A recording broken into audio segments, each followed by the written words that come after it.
सर्वे को सादर नमस्कार। जय श्री कृष्ण, जय श्री राम, जय माता जी, हर हर महादेव।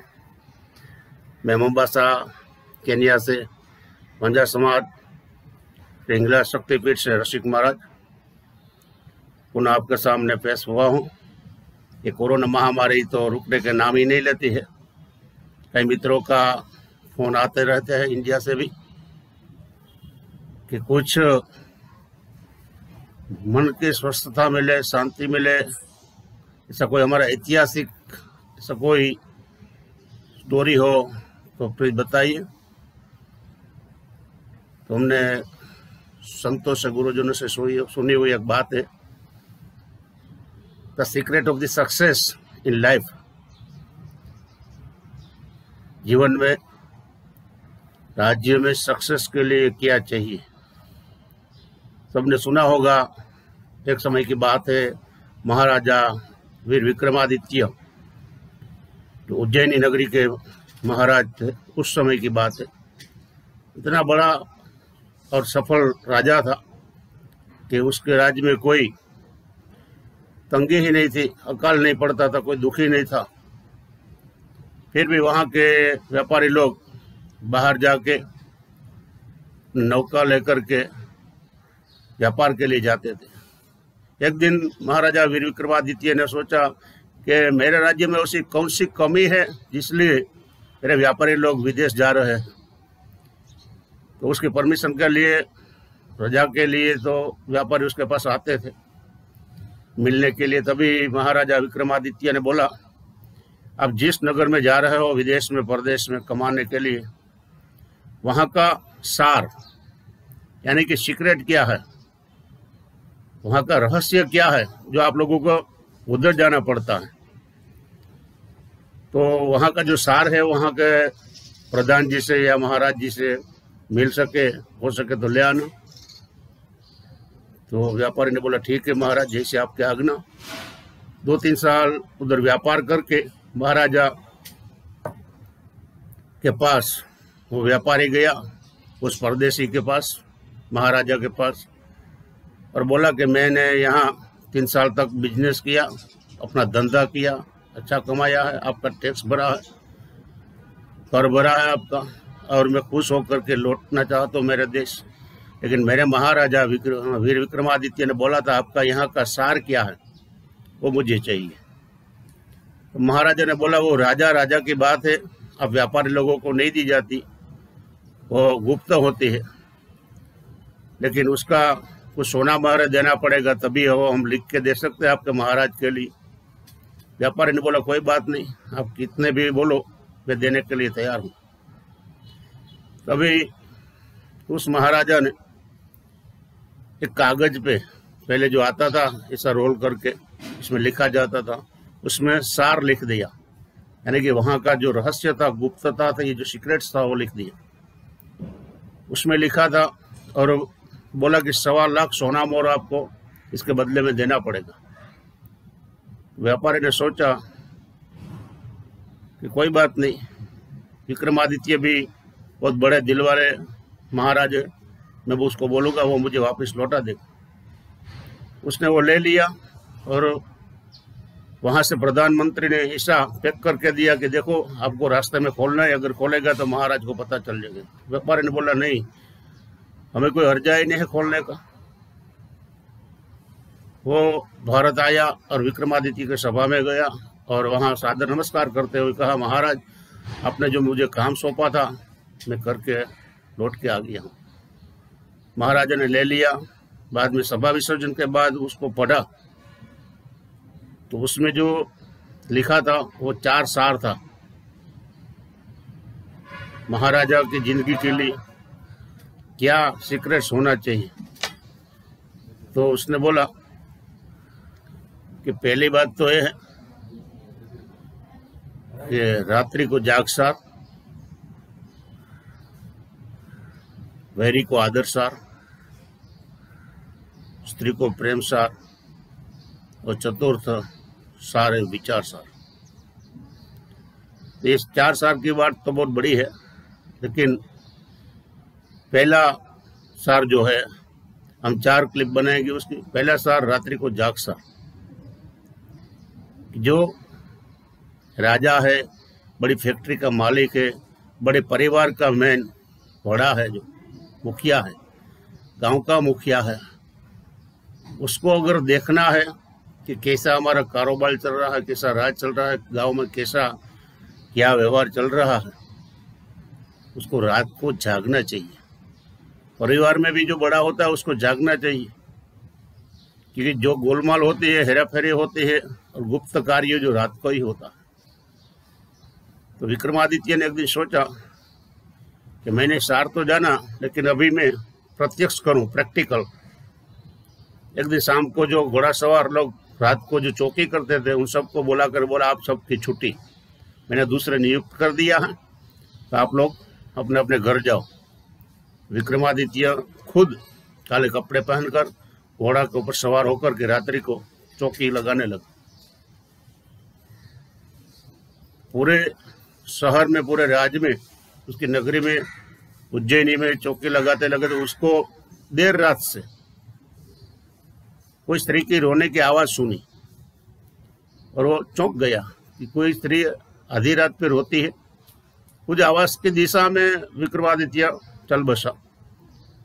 वहां उज्जैनी में क्षिप्रा नदी है, नदी की ओर से आवाज सुनाई दी तो उधर गए।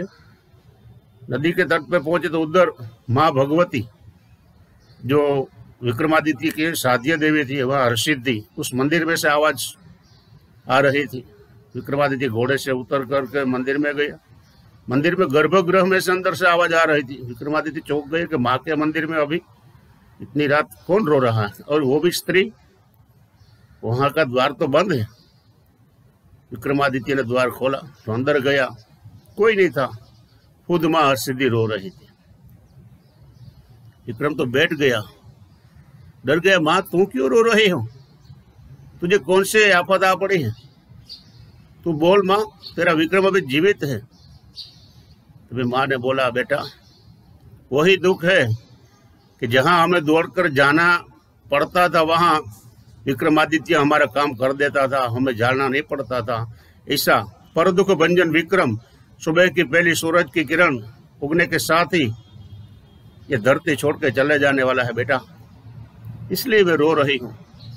पर दुख भंजन विक्रमादित्य सुबह सूर्य की पहली किरण से अपना देह त्याग कर देगा। विक्रम ने हाथ जोड़ के बोला, माँ मुझे बता, मेरा मौत है तूने बता दिया, मैं धन्य धन्य हो गया, बता, लेकिन मेरा मृत्यु का कारण क्या होगा? काल कौन से रूप में आएगा माँ, वो बता। माताजी ने बोला कि बेटा तेरा ऐसा पूर्व का कोई कर्म है जिसकी वजह से तुझे सुबह नाग के रूप में काल आएगा और दाहिने अंगूठे से, पैर के दाहिने अंगूठे पे दंश देगा तो तेरी मृत्यु होगी। विक्रमादित्य जी ने साष्टांग दंडवत नमस्कार करके हुए बोला, वहां तेरी भुजा मेरे सर के ऊपर रख दे माँ, अब मुझे कोई भय नहीं है। बस मैं पहचान गया हूं मेरा मृत्यु कौन सा रूप लेकर के आएगा, बस तो मुझे आशीर्वाद दे। वहां से माँ का आशीर्वाद लेकर विक्रमादित्य अपने राज्य में आया, राजमहल में आया, और जो इमरजेंसी बेल होता है वो बजाया और अपने लोगों को बुलाया कि भाई नाग को कौन सी वस्तु चीज पसंद होती है। तो नाग को तो पसंद है स्मेल, सुगंध, वो सुगंध से मोहित हो जाता है, वह दृग्मुट हो जाता है।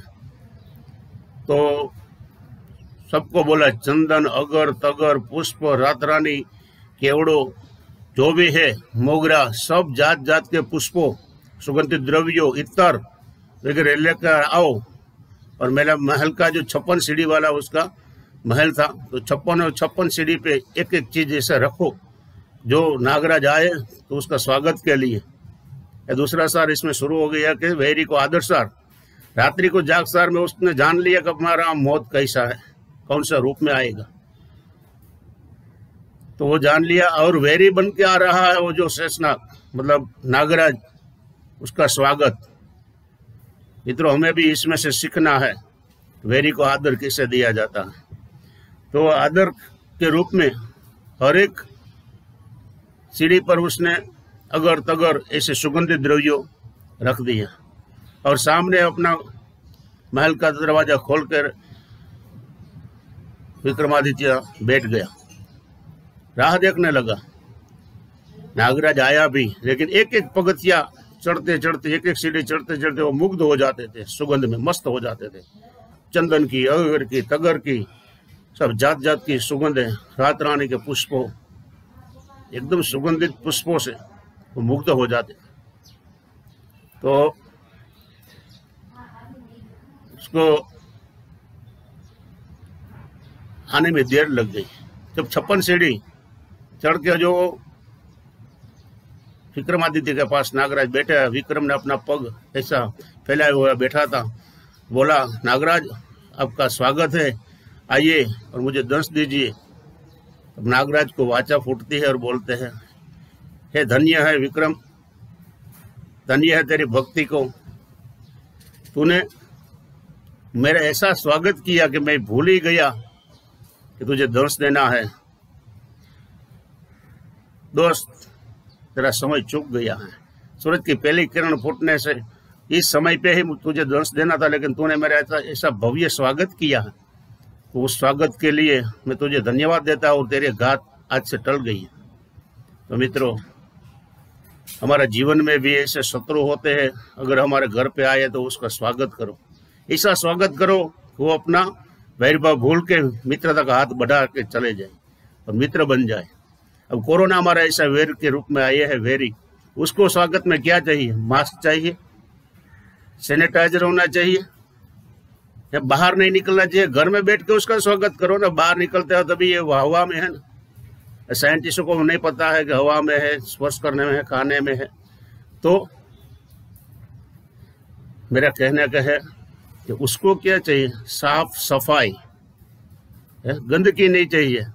अपने घर में साफ सफाई रखे, अपने कपड़ों साफ सुथरा पहने, धोया हुए फिरने, बर्तन मांजते हुए रखे, और घर के आगे ऐसा हर रोज के लिए, क्योंकि वो तो हमारी संस्कृति ही थी मित्रों, स्वच्छता वहाँ प्रभुता, हम वो भूल गई और ये विदेशी संस्कृति के पीछे पागल हुए, इसीलिए हमें भुगतना पड़ता है। और तो भारतीय संस्कृति को अपनाते तो वो नहीं भुगतना पड़ता। तो उसमें से ये सार ग्रहण करना मित्रों, और जितना लोग ग्रहण करेगा उसको जरूर फायदा होगा। नमस्ते, जय श्री कृष्ण।